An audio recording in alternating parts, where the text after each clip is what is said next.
Hello everyone and welcome to another stage preview here of the Vuelta a Espana 2024. This is stage 10, which promises to be an exciting blend of dramatic climbs, tactical racing and stunning Galician landscapes as the peloton travels 159.6 kilometers from Ponteareas to the coastal town of Bayonne. This stage is particularly challenging due to its series of climbs culminating in the demanding ascent of the Monte da Gropa, followed by a fast and technical descent to the finish. The day begins in the town of Ponteareas, a picturesque spot close to the Spanish-Portuguese border known for its scenic beauty and cultural significance. Ponteareas is hosting the start of the Vuelta a Espana stage for the third time. From the outset, the riders will face a series of challenges that will shape the day's breakaway and the overall race dynamics. After a brief flat section to warm up, the peloton will confront the first major challenge of the day, which is the Alto de Foifiera. This Category 2 climb, peaking at 739 meters, arrives just 27.4 kilometers into the stage. It is a 12-kilometer ascent with a moderate gradient averaging around 6%, making it an ideal springboard for early attacks. The climb could see a breakaway group form as the teams look to establish a presence at the front of the race. Following the descent from Foifiera, the riders will navigate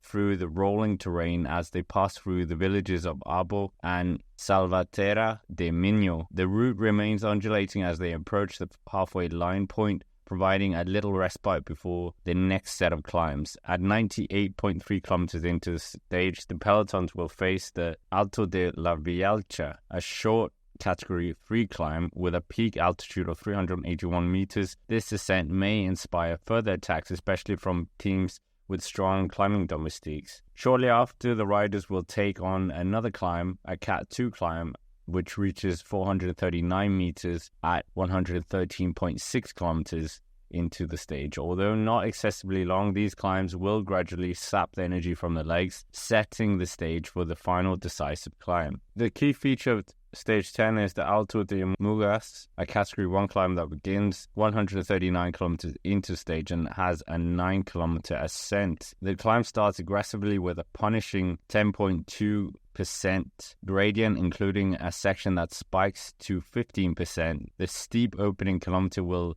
be critical as it may shatter the peloton and see the strongest climber push forward as the climb progresses. The gradient remains demanding, staying between 7 and 8% for the majority of the climb. With its relentless nature, this climb will test the rider's endurance and could create significant time gaps in the final kilometers. The gradient fluctuates, offering a brief relief at 2.2% before a ramp up to 6.1% in the final few throws of the climb. The variability provides opportunities for riders to launch late attacks or defend their positions before the summit, also serving as the location for an intermediate sprint, offering time bonuses of 6, 4 and 2 seconds respectively.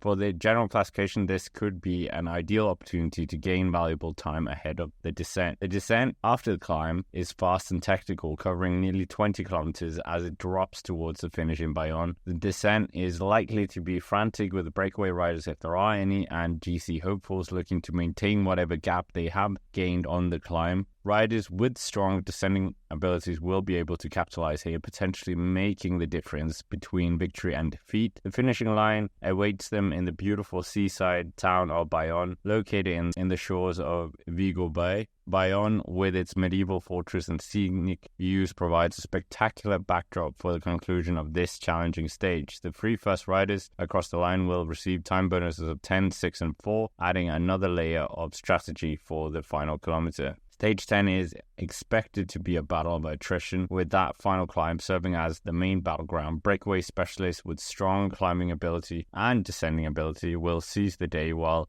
GC contenders will look to protect or gain time. The steep gradients and the tactical descent will test the rider's resilience and decision-making. But in terms of prediction, this final climb screams Primož Roglič, and Primož Roglič, of course, in flying form, looking to gain as much time as he can, possibly on that huge advantage that Ben O'Connor was offered in the first week. So maybe we can see Primož Roglič doing something here, or Ben O'Connor equally defending. But as Joao Almeida is no longer in the race, we might even see a more animated UAE team members. We already saw Adam Yates taking a stage victory, and that might incentivize him to take even more. But it's going to be potentially a crunch battle for the GC, even if a breakaway is led up the road. So this is not the hardest stage on paper, but certainly could be one for the GC. But anyways, with that, that's basically it for this video. Make sure to hit the like button, subscribe to the channel here on the Cycling Daily Extra, and apologies for not having consistent videos last week as I was sick. But with that, thank you for watching, and I will see you around.